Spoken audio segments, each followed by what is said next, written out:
HOA tried to steal my farm. They forgot who controls their water.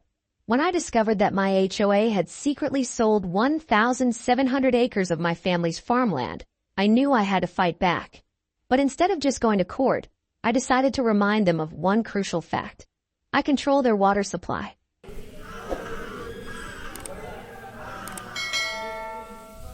The HOA's first move. The morning was perfect for planting, clear skies, and a light breeze. I was on my tractor before sunrise, just like my grandfather had taught me. That's when my phone wouldn't stop buzzing. When I finally checked my messages, I nearly choked on my sandwich. 10 missed calls from neighbors. 3 voicemails from my cousin. 1 email from the HOA. Subject line, violation notice. I opened it. They claimed my tractor noise violated their peaceful enjoyment, and that my chicken coops created offensive odors that affected property values. They gave me 48 hours to shut down all farming operations or face a $200 per day fine. I laughed out loud. They had no authority over my land. The HOA president shows up. The next morning, I was greeted by the sound of a car door slamming.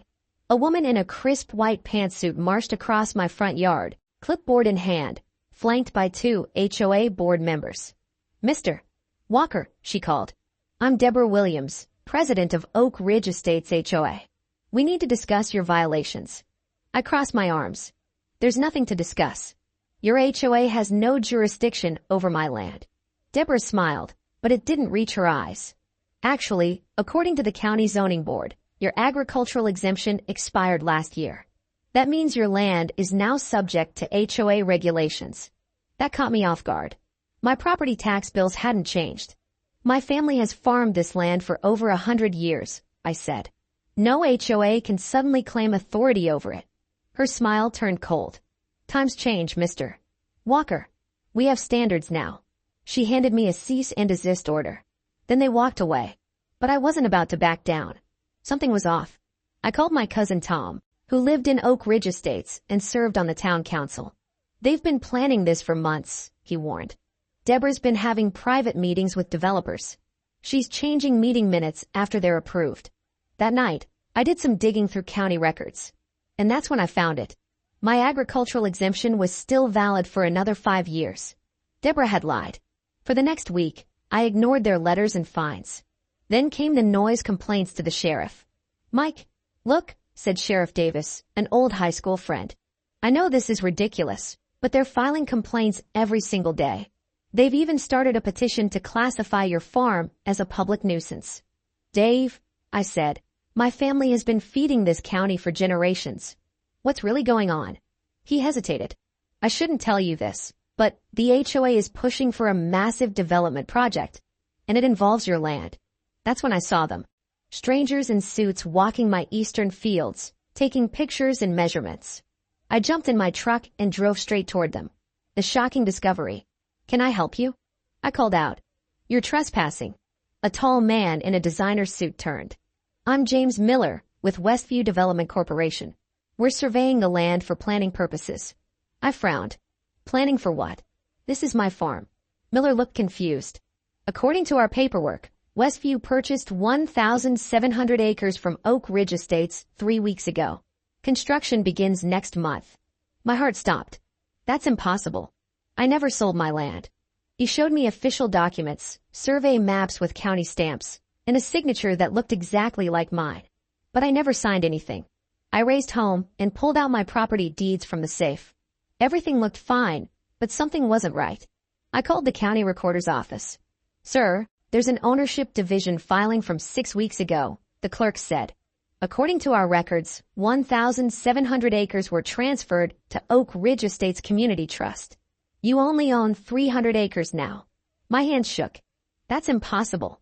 I never signed any transfer. Sir, the documents have your signature. Do you want me to email you copies? When I opened the file, I stared at my own forged signature. That's when I saw her. Deborah, sitting in her luxury SUV, parked at the edge of my property, watching me.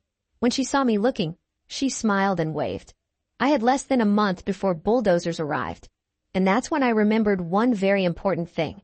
Who controls their water supply? The water rights play. My grandfather had signed an agreement in 1943 allowing the county to build a reservoir on our land, one that supplied water to the entire community, including Oak Ridge Estates. But there was a catch. Agricultural use takes priority. I still own the main water control valve. I made 3 calls. My lawyer, the local newspaper, the state water authority. 2 days later, Oak Ridge Estates woke up with no running water. Deborah called me 17 times before I answered. "What did you do?" she screamed. I calmly buttered my toast. Nothing illegal. I just prioritized my farm's water supply, as per the original agreement. By that evening, the HOA was in chaos. Developers threatened to sue. Homeowners revolted. And the county opened an investigation into fraud. A week later, the judge ruled in my favor. I got my land back. Deborah, removed from the HOA. The developers, gone. And Oak Ridge Estates, permanently changed their bylaws to protect local farms. Justice served. That night, as I walked my land, I realized they tried to steal my farm, but instead, they reminded an entire community why it mattered. The aftermath, HOA's revenge attempt. After Deborah's downfall and the court ruling in my favor, I thought the battle was over. I was wrong. The HOA, desperate to regain control, started plotting new ways to come after me. But what they didn't realize, I was always one step ahead. The HOA's new strategy. With Deborah gone, the new HOA president, Mark Simmons, decided to continue her crusade. He wasn't as reckless as Deborah. He was calculating. First, they tried to restrict access to my property. The HOA petitioned the county to reclassify my farm access road as a private street, claiming it was dangerous for residential traffic. I got wind of this plan through my cousin Tom, who still attended HOA meetings. Mark thinks if he controls your access road, he can make your farm inoperable, Tom warned. Mark had no idea who he was dealing with. How I shut it down. I drove straight to the county zoning office and showed them the original land records. My farm's right-of-way agreement had been in place for over 70 years. The county official looked up and laughed. "They can petition all they want," he said. "Your access road is legally protected. We'll reject this immediately." That was strike 1 for the HOA. Their next move, false environmental complaints. When the road trick didn't work, the HOA got craftier. They started flooding the county environmental department with complaints about my farm. Unregulated pesticide use, illegal waste disposal, livestock creating health hazards. I knew exactly what they were doing. So I made one phone call to State Agricultural Inspector Lisa Moreno, a close family friend. She showed up the next morning, clipboard in hand. After a thorough inspection, she filed her report. The Walker farm is in full compliance with all state agricultural regulations.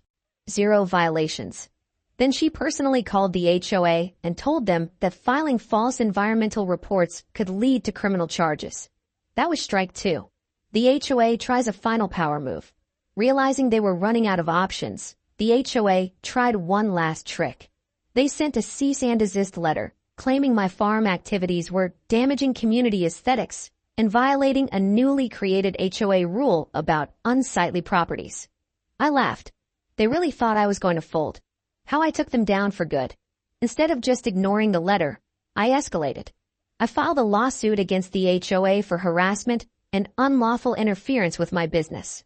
I exposed their history of fraud to local media, ensuring public pressure was on my side. I requested a formal state audit of the HOA's finances, knowing full well they had mismanaged funds. Within a month, the HOA board was in chaos. Mark resigned under pressure. The county permanently barred the HOA from interfering with agricultural properties. And the final nail in the coffin? The state audit found $50,000 in misallocated HOA funds, and the remaining board members were held personally liable. The HOA was dismantled entirely within 6 months. The sweet taste of victory.